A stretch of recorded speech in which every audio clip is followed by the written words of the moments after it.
আসসালামু আলাইকুম।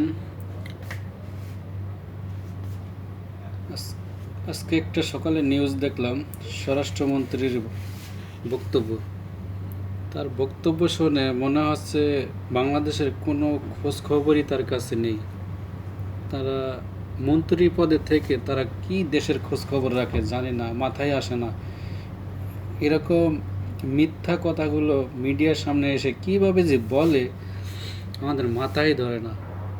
তাদের মতো একজন মন্ত্রীর মুখে এইসব ধরনের কথাবার্তা শুনতে হয় আমাদের।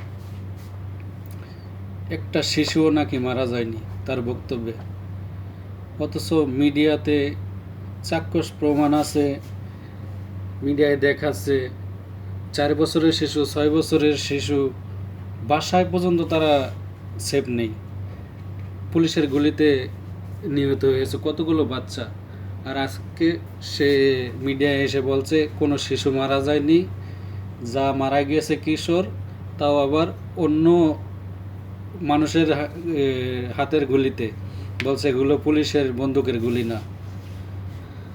আল্লাহ, তুমি সবাইকে হেদায়েত দান করো, সবাইকে ফিতনা ফাসাদ থেকে বাঁচার জন্য হেদায়েত দান করো।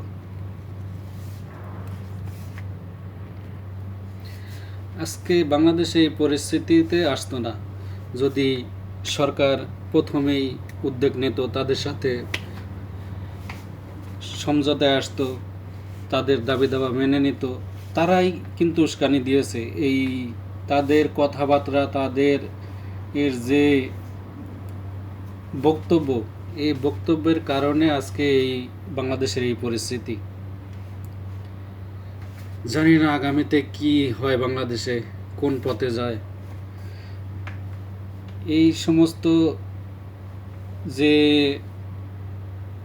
মন্ত্রীগুলো আছে তাদের কথাবার্তায় তারা কি রাজনীতি করে আমি জানি না। এই তাদের রাজনীতির ধারা, এতগুলো ছাত্র মেরে শিশু হত্যা করে তারা বলছে কোনো শিশু হত্যা করেনি, তারা কোনো